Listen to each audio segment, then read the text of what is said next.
Good evening, everybody, and welcome to the vlog for Tuesday, November 7th, 2017. Hope you're all having a great day. So in today's video, I'd like to answer a question, which is, should you get a lawyer if you're an independent game developer? In short, the answer is yes. Yes, you should definitely get a lawyer for an independent game developer. But do you really need a lawyer? And the answer to that question is probably also yes, but there's a lot that you can do on your own without a lawyer. And I'm going to talk about some of the pros and cons to going either way on this. And so pretty much everywhere on the internet that I've seen for setting up a company and registering trademarks and patents and everything like that is that you should definitely at the very minimum meet with some sort of legal advisor to help aid you in the process just a little bit. Because when you're setting up an independent game development company, or any company for that matter, there's all sorts of legal documents you need to fill out and processes that you need to make sure that you take care of in order for you to become a legally registered company in order to be able to sell your game and do business and all sorts of things. And so you really want to make sure that you have a lawyer so they can set up all this stuff for you and you don't need to worry about any of that. Now, me being a recent college graduate who's starting an independent game development company,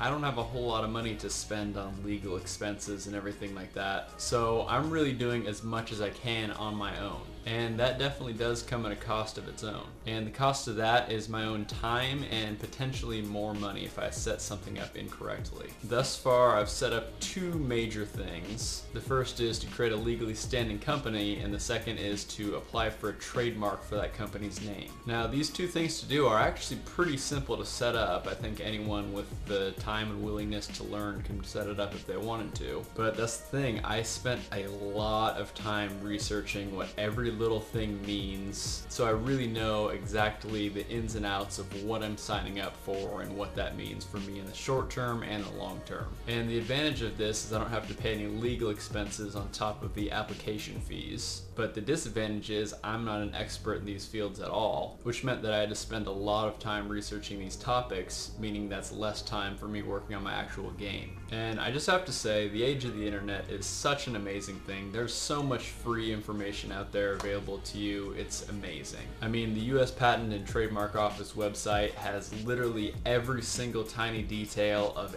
everything that you would want to know about trademarks and patents and everything like that. And I mean, today I literally read the trademark section of that website like front to back, and I feel like as of right now I know like the ins and outs of trademarks, which I totally do not, but I just kind of feel like I do. And so I mean, that was like 4 hours of research time, and then I actually did the application, which was another like 45 minutes. I mean, I didn't have to fill out a whole lot of information, but I just wanted to read every little detail to make sure that I wasn't missing anything critical. And to be honest, that stuff was mildly interesting to me. I mean, I'm not about to like give up my career in game development and go start studying trademark law, but I think it's always cool to learn a little bit more about something that I never really knew much about. And so another advantage of getting a lawyer is they'll deal with all your future legal proceedings. So for example, with the trademark stuff that I was doing today, I submitted the application for a trademark, but it doesn't take another 3 months for the US Patent and Trademark Office to actually assign it to one of their employees, who will then go over it and make sure everything's correct, and then they'll contact me if they need any more information. And it's a really slow moving process, and if I do miss that email from them or something, my application for the trademark has the potential to be abandoned, which is no good at all. So having a lawyer means that you don't need to worry about any of that. They'll take care of all the future legal proceedings. If there's any questions that the US Patent and Trademark Office has about my application, they can go ahead and answer those, and I don't need to worry about that at all. And so I mean, that's just a huge advantage. Just leave it up to the professionals, they know what they're doing. So anyways, to recap, yes, I think you should get a lawyer. If you're in a position like me and you can't afford one, maybe you want to take it into your own hands and do your own research, fill out your own forms, but just make sure you feel confident that you're filling it out correctly. And at the bare minimum, I think it's a good idea to at least contact someone for legal advice. I mean, one of my very close friends is in law school right now, and he's studying these kinds of things, and I think he likes to be exposed to that real world application of some of the stuff that he's learning at school. So we've been communicating a little bit about some of the proceedings that I've been going through and stuff like that. But again, he's not an expert yet, but he does know a little bit more than I do in that field. Anyways, that's just about all I got for you guys in this video. I hope you enjoyed it, hope you learned something. Hope you guys don't make the same mistakes I do and actually go seek out some legal advice. And with that, I'm gonna wrap this video up. Make sure you hit that like button if you enjoyed it.